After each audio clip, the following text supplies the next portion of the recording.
is up, guys? Welcome back to the channel. This weekend we're at Elbe Hills ORV. We're doing some wheeling, we're hanging out with some friends, and we're gonna check out King of Elbe, so stay tuned.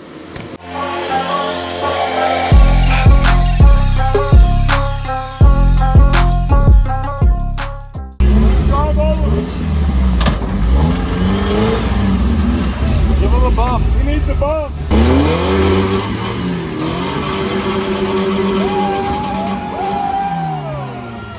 Hey guys, hope you're having a fantastic day. So this weekend we cruised over to Elbe Hills ORV, got a little bit of wheeling in, hung out with some friends, and checked out King of Elbe. Got up Friday morning first thing, and man, it's been getting frostier and frostier over here. So woke up to a heavy frost on the Jeep, but the trailer was loaded, the RV was hooked up, and we were ready to go.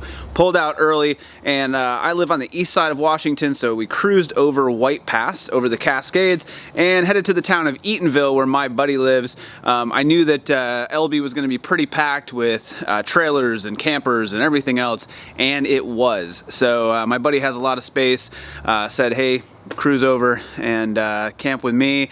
I've known Ryan at Rollin' Suspect on Instagram. I've known him for, well, since we were 7 years old. We grew up together. So he's got a really cool buggy. Anyways, we cruised over. It was a beautiful drive. Got over to his house right around noon and was able to unload the RV, get the Jeep off the trailer, got something to eat, and we cruised up to see what was going on at Elbe.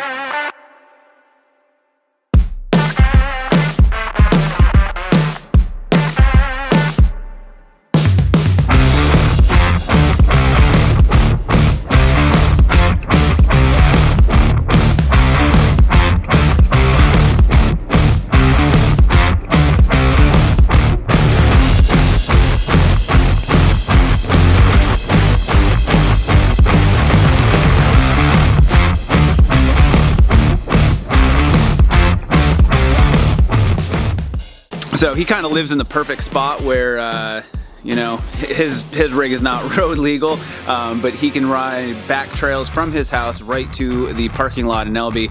So that was perfect. We took that in, kind of caught up with everybody, just checked in, see how things were going, what the plan was for the following day. King of Elbe was going to start at 10 o'clock on Saturday morning. Wanted to find out who was running in it and what rigs they had signed up. So just kind of spent a little bit of time catching up with everybody there, and then me and him decided to go out. Sun goes down early, so really when we got out there to start wheeling, it was already dark, which personally I love. I think it's a great time. I am super glad that I put the LEDs, the light bar, and the pods on the Grand Cherokee before I took off. Those came in super handy and really worked well, so I couldn't have been happier that I actually did that. The LEDs did their job, they lit up the way, and me and Ryan cruised out. He's got a Toyota buggy, 4-link front and rear, and on 43 TSL SXs. Thing's a beast, had an awesome time with it. It's got a Chevy LT1, an Atlas transfer case. He's got an MV4500 5-speed, kind of like I do in the Durango. Yeah, we had an awesome time. We were out there for a couple of hours just cruising around, hitting trails.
So after wheeling with Ryan for a little bit, we cruised back to the campground, kind of caught up with some friends again, had a bite to eat, found out who else was going out, and then we cruised out with a whole group of guys. Now, this didn't quite go as planned.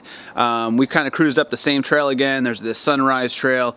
Got up to the top, and Ryan's truck died. He came over the radio and said it wouldn't start. He couldn't get it to start. So I kind of pulled over where I could, cruised up with him, and we spent about an hour and a half going through fuses, looking at the wiring, trying to figure out why it seemed like we had low voltage. The truck seemed to want to turn over, but just wouldn't get gas, or it seemed like it wasn't getting gas.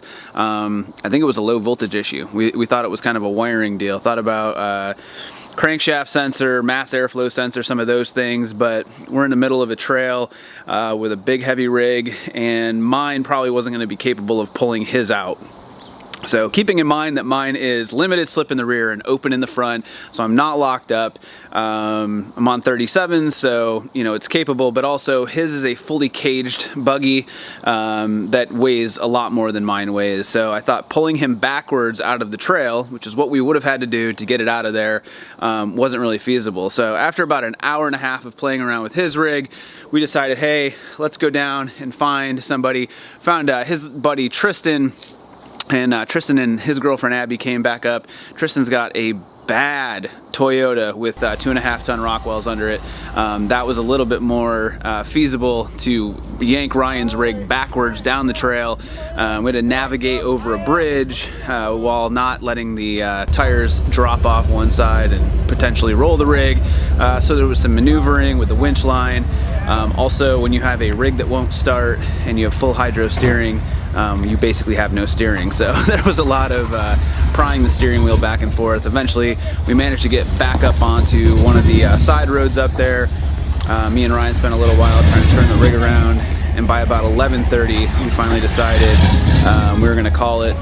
So we took my rig back to his house, picked up his truck and trailer, came back, loaded his buggy, and we called it quits by about 1:30 in the morning on Friday night, early Saturday morning. So it was a good time though. The upside to Ryan's rig not running right was that he was just gonna ride shotgun with me the next day, which was great. We call him Steadicam Stotts. We don't really call him that, but I figured he could hold the camera and help me out with a little bit of filming while we cruised out. So the bunch of guys that we were going to go wheeling with on Saturday morning rolled over about 9:30. Josiah, Nick, Ryan, Torrance, everybody rolled over with their rigs. We got unloaded, we got packed up, and we cruised out to the trail. Also, just a really good time. Nice back road ride to Elbe.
just knew it was going to be a great day. So cruised out to Elbe, got there, kind of did the same thing again. There's just loads of people there. The event started at 10. We probably got there at about 10:30 or so, but we wanted to do a little bit of wheeling anyways. We knew it was going to be the side-by-side class first, then small tire class, then the unlimited class. So we thought we had a little bit of time to go out and just do some wheeling. Obviously there's a lot of other rigs on the trail at the time, so you got a little bit of a traffic jam here and there, but that's to be expected when you have this going on with a big event like this with so many people. As we got headed out together as a group, we came across a friend that everybody else knew. He had sheared off a couple of the bolts for his high steer arm on his knuckle, and Ryan Belt's actually one of the guys with us. He spent some time, and some of the other guys helped obviously too, but Ryan drilled it out, was able to remove one of the bolts. I think it was Nick who had some of the bolts with him that actually worked to get it in there, and we managed to rig it up enough so that he could get his steering back and keep both tires in line and get that thing back up and off the trail. So that kind of sidelined us for a little bit. We all got back in the rigs, cruised out and headed towards Alder Rocks. We were gonna head up towards the boat ramp for King of Elbe, but once we got to Alder Rocks, we played around there for a little bit and just had a blast.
needs to time out. You know what I'm talking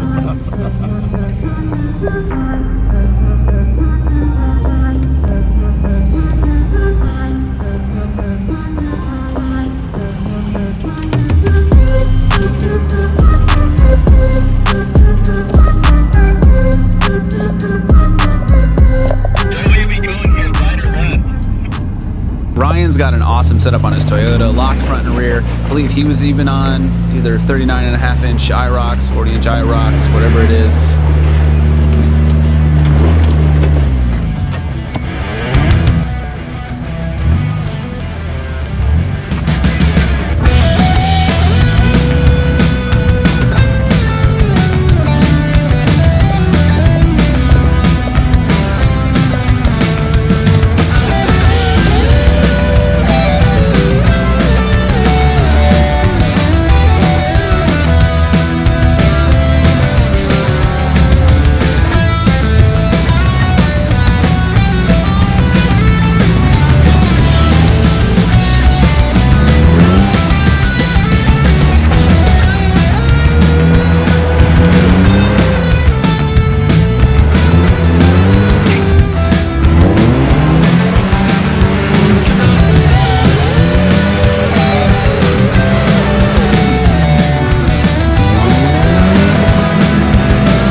He's got a sick Jeep on portal axles, 43-inch TSL SXs.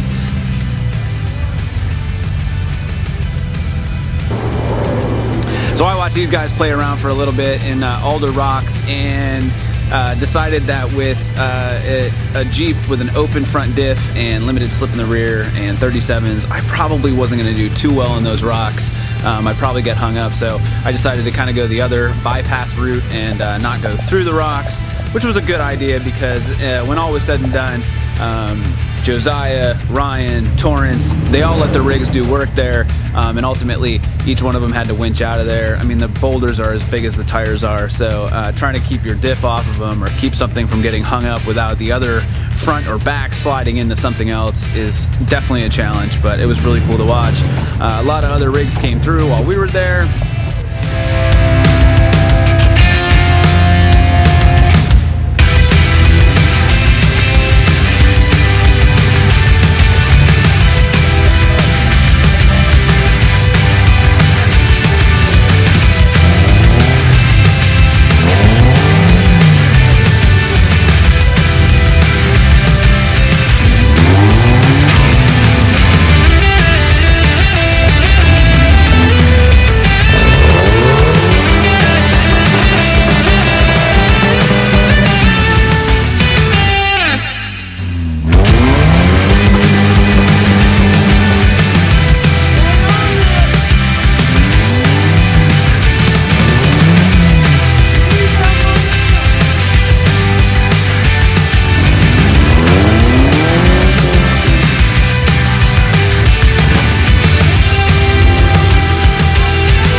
Guys, we're out here just having a good day. We've had a couple of breaks here and there. We've got some guys coming up Alder Rocks right now, but this has been awesome.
Got to check out some cool rigs as they pass by. did the bypass. Oh yeah, that's a 54.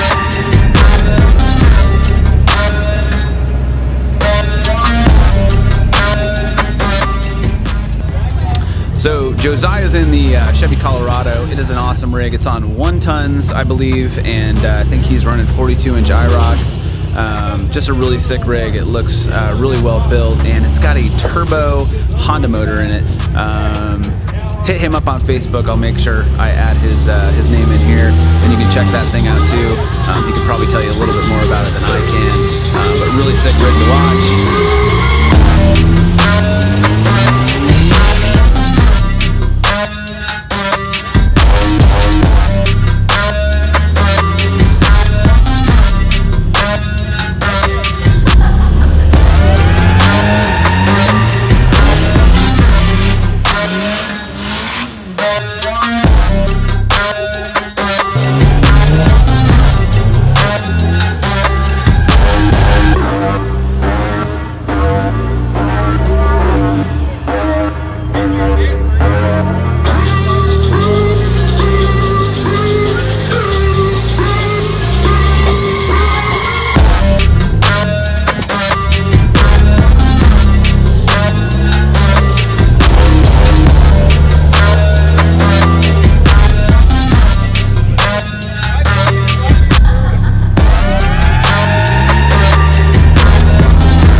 Once we got through all the rocks, we cruised over to the boat ramp to check out King of Elbe and what was going down.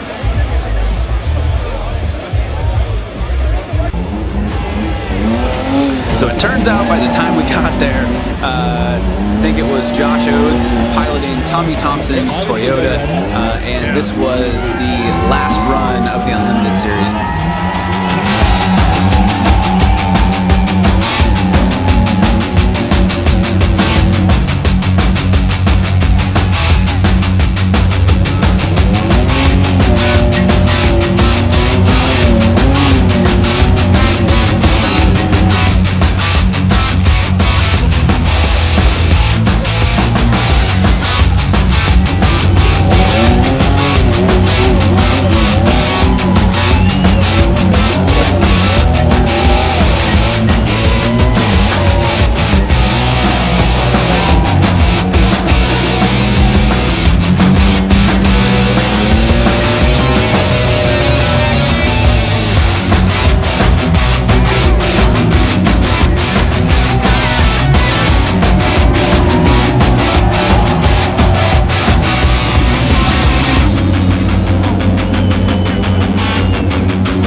But we had an awesome time wheeling together, and like I said, the Jeep just did awesome for me. I have a blast in it. Definitely some things that I want to do to make it just a little bit more capable. I think we're probably going to do something to re-gear it at some point. It definitely is going to get lockers front and rear, and we're probably going to go to 40s because I think that that would be a good next step for the Jeep. We're going to finish this Durango, however. So Got to check out the tail end of King of Elbe, and then everyone kind of cleared out. They did the award ceremony. John Martinson, once again, killed it, and congrats to him on a first place finish, but really congrats to everybody who participated in the event. Just to have the guts to sign up your rig and go out there in front of everybody and give it your all is really cool. It's definitely something we're doing next year. It's definitely something the Durango is going to be done for, and we'll go back and see how we can place. So. Everyone cleared out after the award ceremony, and it was free reign to wheel and do what you wanted to do, which means some rigs lined up and hit the boat ramp, got to hang out, just hung out with everybody, kind of watched the action, had some side-by-sides sending it off the jumps next to us, and just had a good time.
So as the sun went down, we had been out there all day, did a lot of wheeling, watched a lot of wheeling, had a lot of good times.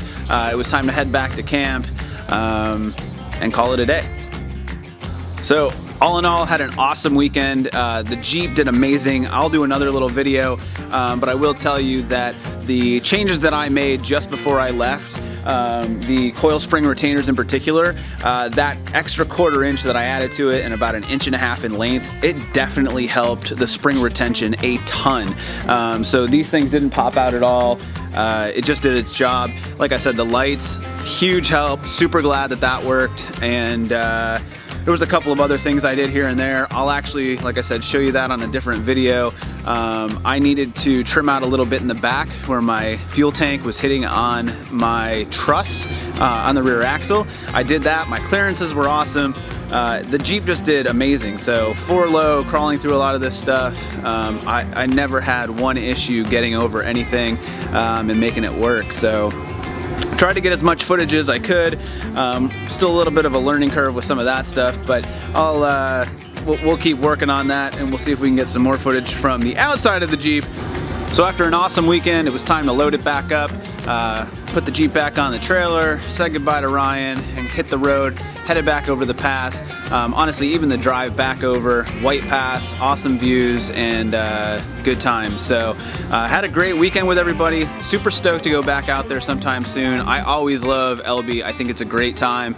Love checking out all the rigs that are up there. Everyone's just really cool. The off-road community, I can't say it enough. Just everyone is always out to help everybody. Again, huge thanks to Tristan and Abby for coming out and helping us out with that rig. It was a lot to get it off the trail, and he was cruising out to go do some trail riding himself, so he didn't necessarily want to come do that, but he did because he's an awesome dude, and that's what people do in the off-road community. So really good people, awesome time. Can't wait to do it again. We're probably gonna get out there and try some other stuff pretty soon. I'd love to cruise over to Tillamook State Forest again and hit some of that up. We do have a trip coming up next weekend for Thanksgiving where me and the family are just gonna go up to a spot in the Blue Mountains in Oregon. We're definitely gonna take the Jeep with us. We're gonna take that out, maybe do some snow running. Don't know how much snow's up there, but I think there's a fair amount that's fallen. So we'll do some more wheeling real soon, and I will get another video out about what the Jeep is doing and what we're gonna do next with it, because this thing has been an absolute beast. Thanks so much for watching. Have an awesome day. We'll see you next time.